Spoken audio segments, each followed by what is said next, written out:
Hey, it's a Piatt Picks recap. We've made 100 picks now. That's Miguel Iterati. I'm Anthony Piatt. Our record now, after 100 picks, that's what we're going to go over right here. Let me backtrack a little bit, and we'll build you up to it. Want to shout out to Prop Guru on Twitter for sharing a little appreciation post when I was 84-3, and we then lost one the next week. Andy Vinces, if I'm saying that correctly, lost for us, and that brought us to 91-4. We made a little pick last week, and we shared it in the Discord group, Prop Gurus, and we shared it on Twitter and a few other places. We made a 6-piece. We normally do the 8 pieces, but we made a 6-piece. Virgil Ortiz, you warned me about this. You said he had the, what is it, rhabdomyolysis? I'm probably saying that wrong, but rhabdo is the short version for it, I think. That's what I heard, rhabdo, and it didn't sound good. Yeah, rhabdomyolysis might be it. But at any rate, it looks like he had a relapse of that or something, back to the hospital. It's a degenerative thing. It takes your energy. He gave interviews where he said he couldn't even walk upstairs. His muscles were fatigued. So any deal, that's going to be tricky. We're going to have to watch this if he does come back. An amazing guy. I mean, 100% knockout rate, and I'm scared to bet on him now. So he dropped. We made a 6-leg. That would have, our $100 bet would have paid us 95, I think. Because he dropped and he was at minus 400, that was all our juice. We went ahead and won with Diego Pacheco, Eduardo Hernandez, Floyd Schofield, who ended up headlining when Virgil dropped out, Jojo Diaz, and Jerron Boots Ennis. They all won for us.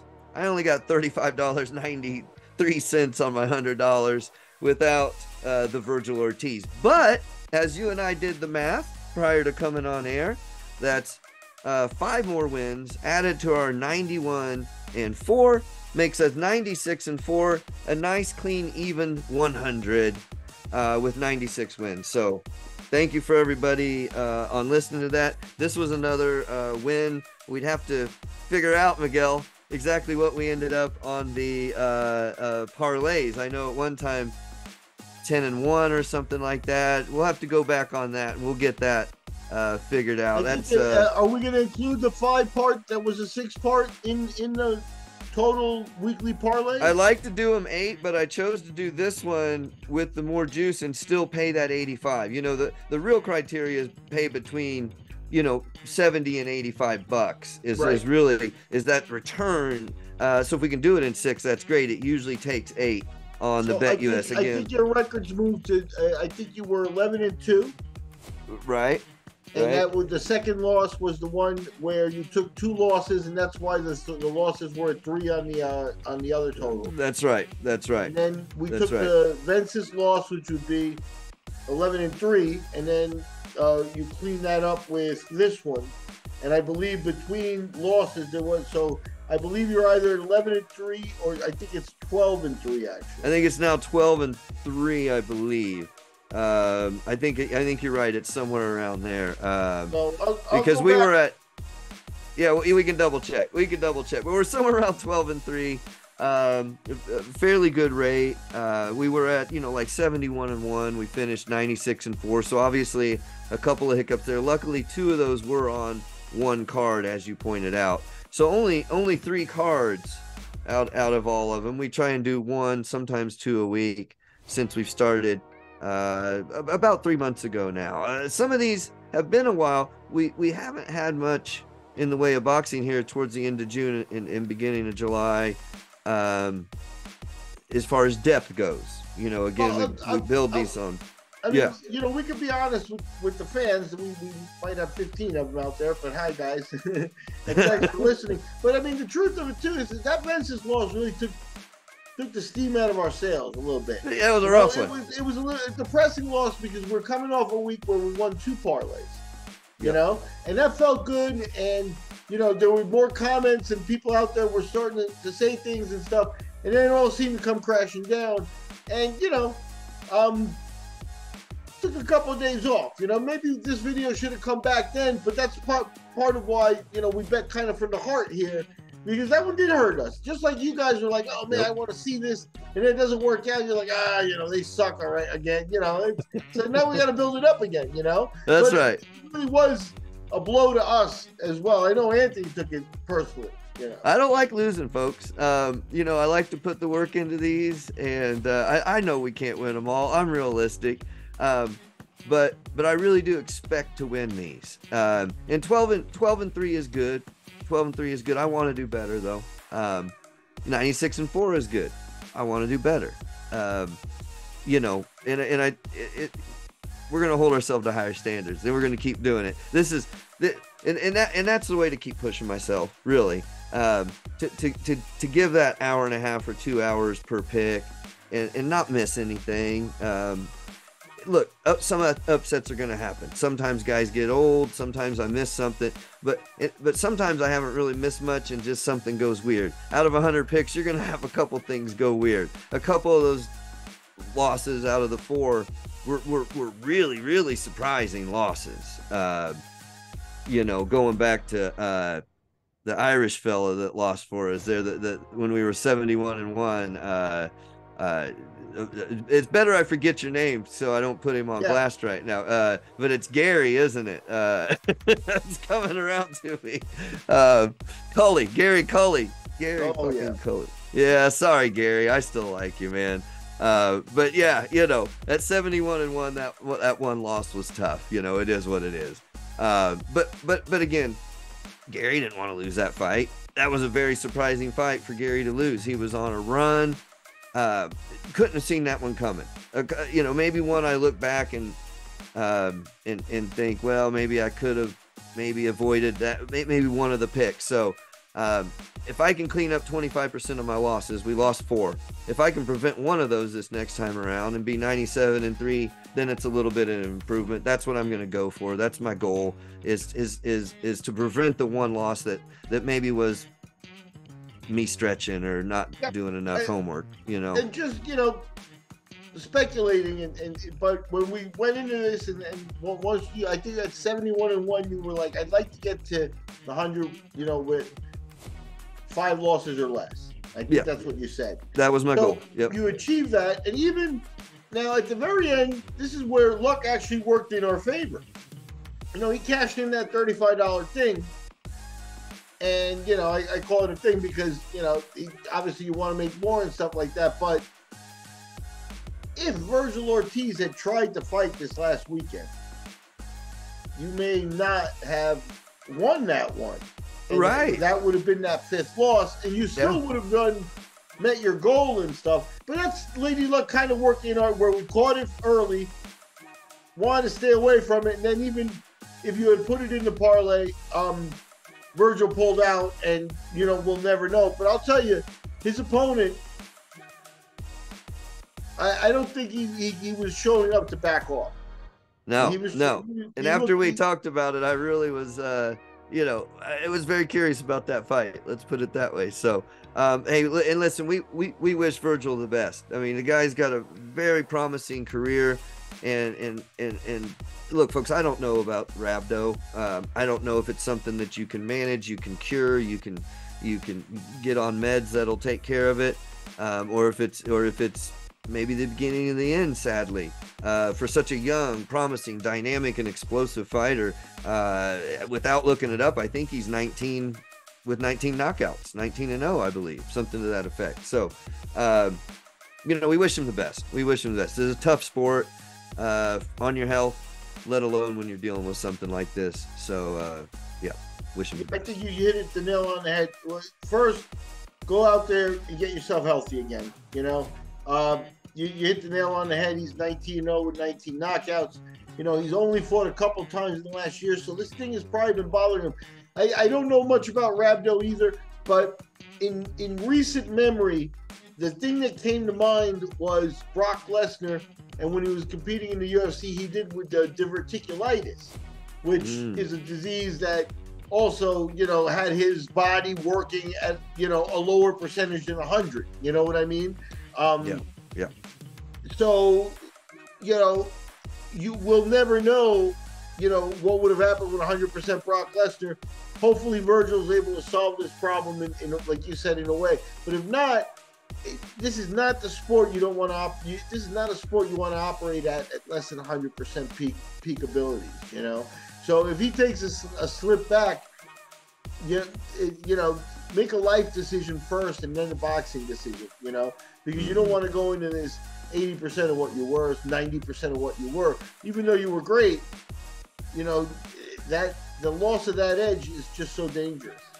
It really is. As you pointed out before, 5% is a huge difference. If you're off your game by 1 or 2%, you're probably losing that, that day. You can't be off by 5-10%. Look, a 19-0 prospect with 19 knockouts is heading towards a spot where 0.1% makes a difference. Once you're on the elite, what separates, Lopez from Lomachenko on any given day, that could, but it's so refined at that level, and that's the level that he seemed to belong at, So it'll be a loss. It'll hurt nobody more than him on that end, but it's better than that he be hurt in the ring.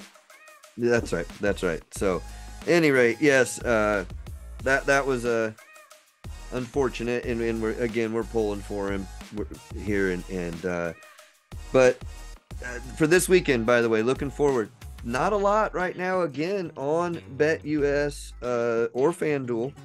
BetUS does have a little bit more, I'll say, but again, at this point, there may only be 7 or 8. Again, we like about 30 to narrow down to about 8 usually. So we're going to have to keep checking. We will try and start and keep going. We're not going to stop now that we've hit 100, and we're going to keep refining the process and just try and do better and better for you folks. So we will keep a look at it. There are some big fights coming up. Hopefully that means there's enough big cards. But thus far, for this coming weekend, there's nothing yet. Keep an eye out for us. If something pops up, we'll get it out for you hopefully this Thursday. And we're going to attempt to do that for you. We've got a couple days to do it at this point.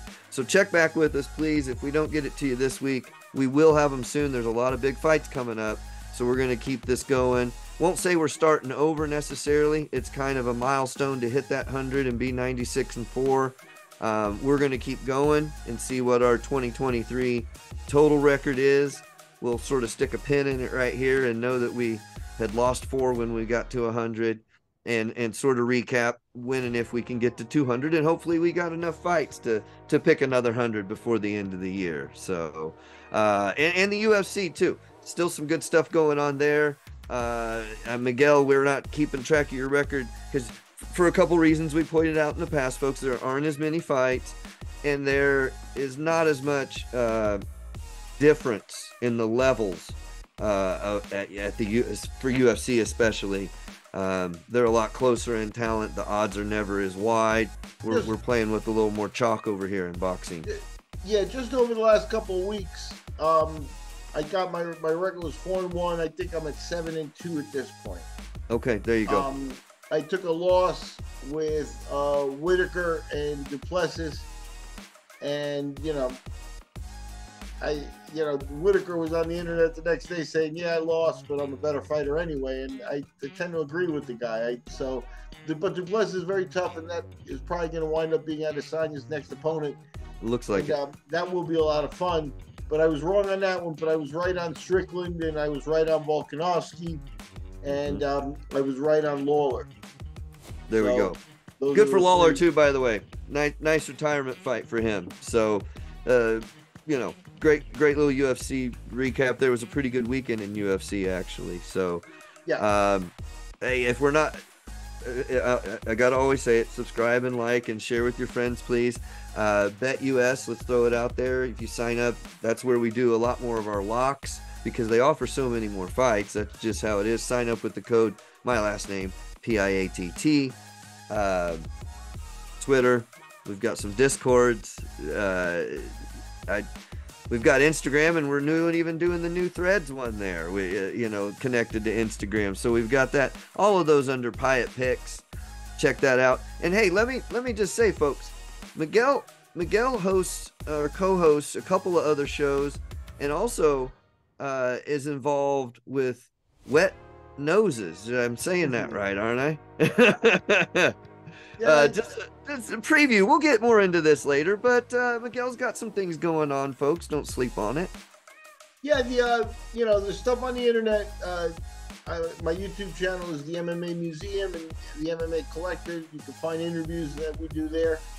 I also am involved with Todd Atkins' page on MMA news and things, and I think he calls our show the MMA Conspiracy Hour. So we just talk, the business of MMA there.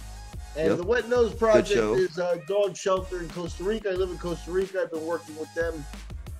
Very rewarding work. And, hey, if you can adopt, don't buy a dog. That's right. So we'll get more into that Wet Nose Project, MMA Collector, and the Conspiracy Hour. Both great shows. I enjoy both of those, folks. And you bring your knowledge to it as well. So check those out, folks, as well. More of Miguel, more MMA, a little more MMA based than the boxing here, which we try and, I'm more boxing. We mix it up with Miguel. But if you're into MMA, those are some pretty great shows, a lot of history to them, some interesting stuff going on. So check those out as well. I appreciate that. My support here is really basically, I've got bases in boxing as well, so I bring a little bit of knowledge there. But I can support Anthony, and Anthony's sure to bet, and we have to go to the MMA world to fill a parlay or something like that, is really the kind of support we use. That's why we don't do the MMA betting week in, week out and stuff like that. It's in support. And that's why my intent here is not to make it a combined show of both odds and things like that. It's a boxing-oriented show, and we'll dip into MMA when it's either one of the bigger fights or, like I said, when we need a closer for a parlay or something to spice things up. That's right. Well, we appreciate it. Thanks to you, Miguel, and thanks to all our listeners and folks that follow along. And hey, and the folks we used to do it with, a little shout out to Chad, Devin, some of the others. We appreciate everybody and how we got here over the years. 2016. I know you've been doing it even longer than that, my man, but I think the first show I did with you might have been 2016. While we're at it, you just did sort of a greatest hits that goes back to at least 2019 on through to this year, and that's available. Please check that out as well, with some of our plus 1,500 underdog picks and whatnot that we've been able to make. I'm telling you, this man right here, February of 2019, this guy had a run. Go check out that video and check out the wins there, the calls that he was making. And those are from the archive. They're not even on the Piatt Picks channel now. Those go back to the Cage Rage podcast channel that we were on before. They were gracious enough to let us use the videos and stuff like that for the highlights. But yeah, that wasn't me and Anthony in the studio shooting that. Those are archive footage. That's right. Neat stuff. And you'll see Chad in those as well. So, appreciate those guys and that crew and Chad as well. So, I think that about wraps up our little recap for my end. We'll keep an eye out for it, keeping this streak going with new picks if they pop up this week or next. When it comes up, we'll pick them and we'll give them to you. Can't promise win, but check back with us on Thursday. We'll see what we can do for you to get something going again, Miguel. Keep it running, right? Yeah, for sure.